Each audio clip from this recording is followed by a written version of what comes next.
Lições Bíblicas CPAD, Adultos, terceiro trimestre de 2023. Tema do trimestre: a Igreja de Cristo e o Império do Mal. Como viver neste mundo dominado pelo espírito da Babilônia. Comentarista: Douglas Batista. Classe Daniel, AD Central. Lição 12. Sendo a Igreja do Deus Vivo. Dia 17 de setembro de 2023, Dia Nacional de Escola Dominical.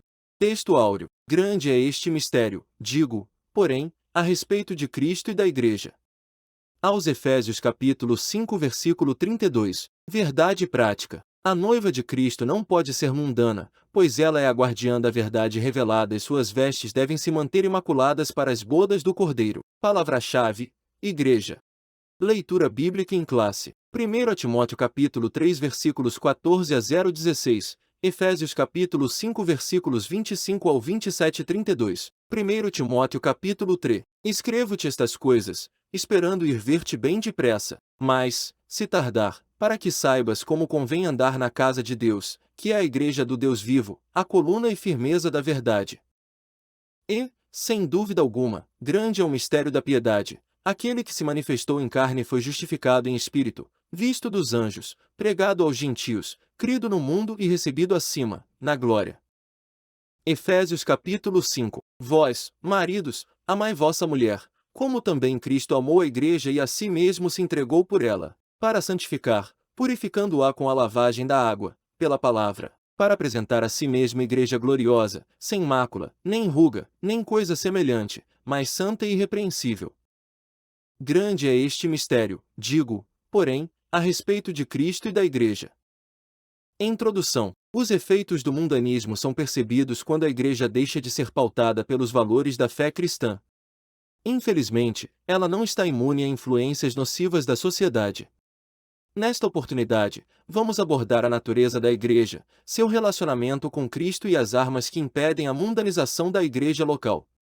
A proposta é chamar atenção para o papel da Igreja do Deus vivo, como coluna e firmeza da verdade. E a natureza da Igreja do Deus vivo. A casa do Deus vivo. Paulo orienta Timóteo a como andar na casa de Deus, que é a Igreja do Deus vivo. A expressão casa de Deus foi emprestada do Antigo Testamento, onde o termo frequente é casa do Senhor. O uso original da expressão refere-se ao templo, mas o complemento, que é a Igreja do Deus vivo, inclui o conjunto de membros da Igreja. O apóstolo ainda usa os vocábulos domésticos da fé, família de Deus, corpo de Cristo e templo de Deus. A sentença Deus vivo enfatiza o verdadeiro Deus em contraste com os ídolos mortos, fazendo alusão à doutrina bíblica de que Deus é um ser pessoal, distinto da criação e que, ao mesmo tempo, se relaciona com a criatura, atuando na história humana. 2. A coluna e firmeza da verdade. A Bíblia assegura que a Igreja do Deus vivo é a coluna e firmeza da verdade. Nessa metáfora, a Igreja é o fundamento que sustenta a verdade, ou seja, significa que foi instituída como guardiã da verdade por Deus revelada. Essa verdade é o Evangelho de Cristo, as boas novas de salvação e suas imutáveis doutrinas. Portanto, é responsabilidade da Igreja propagar, testemunhar e defender a verdade do Evangelho. Desse modo, no zelo pela verdade, os líderes da Igreja devem ser irrepreensíveis e capazes de repudiar os falsos mestres e suas heresias. Se a verdade do Evangelho for corrompida, então, a Igreja deixa de ser o sal da terra e a luz do mundo. 3. O mistério da piedade. A verdade do Evangelho é personificada em Cristo. Nessa concepção, o apóstolo Paulo diz: grande é o mistério da piedade. Devemos, aqui, ter atenção para as palavras mistério e piedade. A primeira sinaliza que a verdade do Evangelho foi revelada aos santos, a segunda retrata a base do cristianismo, que é a fé cristã. Na sequência, o apóstolo sintetiza tudo isso com a expressão o mistério da piedade, o Evangelho revelado, a fé cristã estabelecida no seguinte evento: Cristo que se manifestou em carne foi justificado em espírito, visto dos anjos, pregado aos gentios, crido no mundo e recebido acima, na glória. Assim, a Igreja é a fiel portadora dessa verdade. Segunda, Cristo e o relacionamento com a Igreja. 1. Santificação e pureza. Paulo ensina que Cristo morreu pela Igreja, para que a santificasse, tendo-a purificado por meio da lavagem de água pela palavra. O texto mostra que, na regeneração, Cristo nos purifica do pecado e que, no propósito do Calvário, estava inclusa a nossa santificação. A expressão a lavagem da água é usada de forma figurada, simboliza a palavra de Deus que opera uma limpeza espiritual. Nesse sentido, Cristo orou: santifica-os na verdade, a tua palavra é a verdade. Ora, sabemos que a santificação é o ato de separar-se do pecado e preparar-se para a volta do Senhor. Esse processo é contínuo até a glorificação final no dia de Cristo. 2. Gloriosa e irrepreensível. A santificação tem como alvo preparar uma igreja gloriosa, sem mácula, nem ruga, nem coisa semelhante, mas santa e irrepreensível. A Escritura compara a relação de Cristo com a igreja, com a do marido com a esposa. Assim, a igreja é a noiva de Cristo, que se prepara para a festa nupcial. Durante essa espera, por meio do Espírito Santo, Cristo a santifica para apresentá-la a si mesmo totalmente pura. A ausência de mácula e de ruga significa sem mancha alguma de ordem moral ou espiritual vestida nesse grau de pureza. Somente a Igreja Santa e Imaculada terá acesso à ceia das bodas do Cordeiro. Acerca disso, Cristo advertiu não ser possível entrar nas bodas sem a devida veste nupcial. Sinopse 2. A santificação, a pureza e o caráter irrepreensível da Igreja se destacam no relacionamento de Cristo com ela.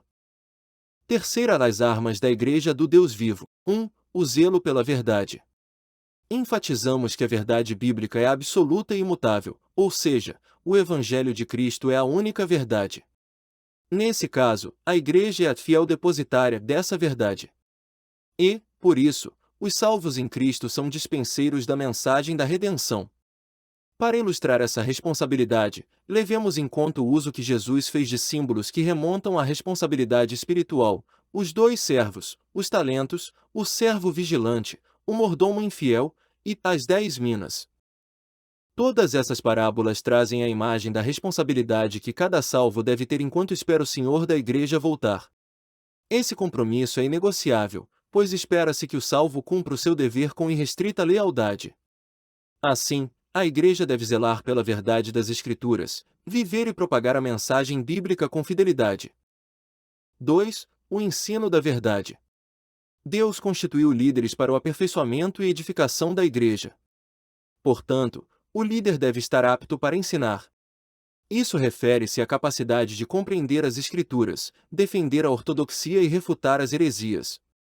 Desse modo, um líder vocacionado não cede ao liberalismo teológico, ecumenismo e sincretismo religioso. Logo, a verdade bíblica deve ocupar a primazia na Igreja. Não por acaso, na tese 54, Lutero ensinou que ofendemos a palavra de Deus quando no sermão não há tempo para o estudo da Bíblia, ou seja, quando a exposição da Bíblia não é o cerne da pregação. Não ensinar as Escrituras, relativizar suas doutrinas ou fazer concessões ao pecado equivale a fazer a Igreja refém do mundanismo. Portanto, somente a verdade de Deus é capaz de libertar o pecador. Sinopse 3. Zelo e ensino pela verdade são 2 das principais armas da Igreja do Deus vivo.